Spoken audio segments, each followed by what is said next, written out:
Welcome to Bible Bites, everybody. I'm Pastor Dan, and we are reading through the Bible just one small bite at a time. We are making our way through Matthew, beginning here now with chapter 14. So let's begin here just at verse 1. At that time, Herod the Tetrarch heard the reports about Jesus. Herod the Tetrarch is the son of Herod the Great. You may know the story of Herod the Great trying to kill, or he did kill, many of the children of Bethlehem. He was trying to eradicate or destroy Jesus. So he had heard that the Messiah was going to be born in Bethlehem, and so he, sent men to kill all the infants, trying to get rid of Jesus, who he thought threatened his authority, his dominion, his power. So this is Herod the Tetrarch we're talking about now, Herod the Great's son. And it says, verse 2, he said to his attendants, "This is John the Baptist. He has risen from the dead. That is why miraculous powers are at work in him." So Herod had been hearing, about Jesus and his miracles, and was very concerned that Jesus was actually John the Baptist, having risen from the dead. And we're about to learn why this really concerned Herod. In verse 3, now Herod had arrested John, we're talking about John the Baptist, and bound him and put him in prison because of Herodias, his brother Philip's wife. For John had been saying to him, "It is not lawful for you to have her." Herod wanted to kill John, but he was afraid of the people because they considered John a prophet. So Herod the Tetrarch, I think also called Herod Antipas, given two names for him, he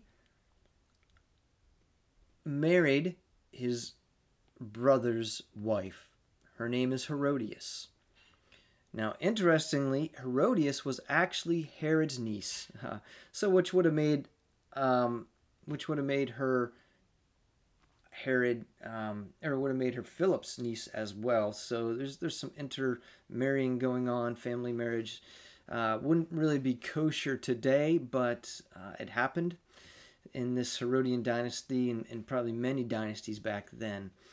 But anyways, John the Baptist spoke up when Herod basically had this affair with his brother's wife and then married her. And John the Baptist spoke up and said, "Hey, this is wrong.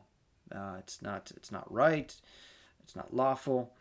And that created a huge tension then, hatred. Herodias hated John for this. Herod himself was fairly upset about this, but he was kind of kept in check because he was afraid of the people. Okay, so Herod is considered, by the way, Herod Tetrarch is generally considered a pretty weak person, but had a lot of ambitions, but obviously he's very influenced by his wife here.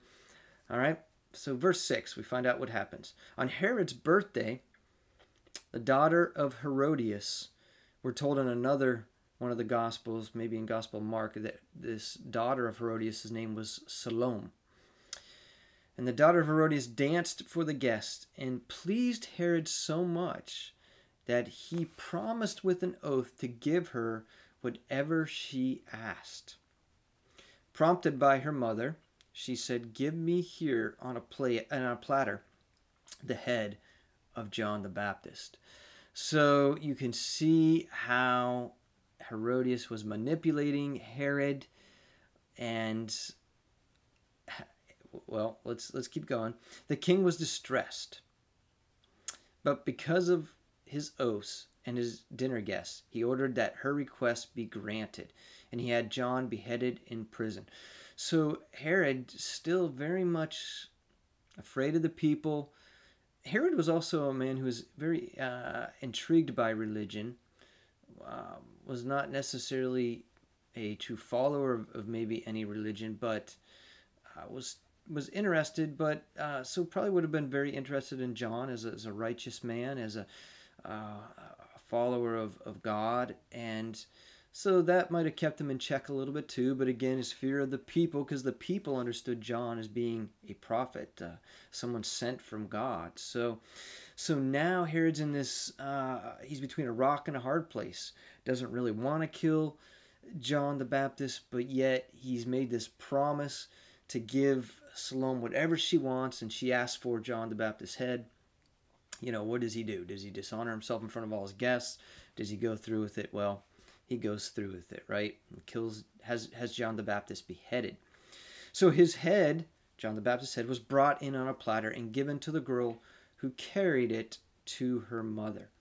Can you imagine? Who knows how old Salome was? Probably pretty young. Maybe even only around 12 or so. I'm just conjecture there. I don't know. But she's just kind of asking her mom, wow, what should I ask for? Herod says I can have anything, So yeah, Herodias is manipulating this all. But it says John's disciples came and took his body and buried it. And then they went and told Jesus. All right, so we have seen here now the death of John the Baptist, who was Jesus' cousin.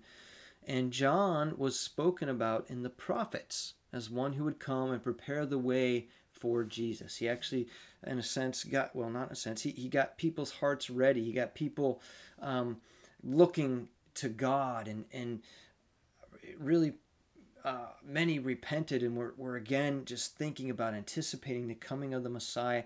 And then John bore witness of who Jesus was. He would actually point to Jesus and say, here's the Lamb of God.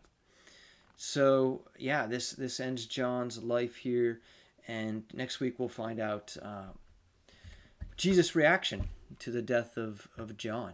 So hey, thanks for tuning in and this Bible Bites, but we'll be with you next week, and we'll catch up in verse 13. See you then.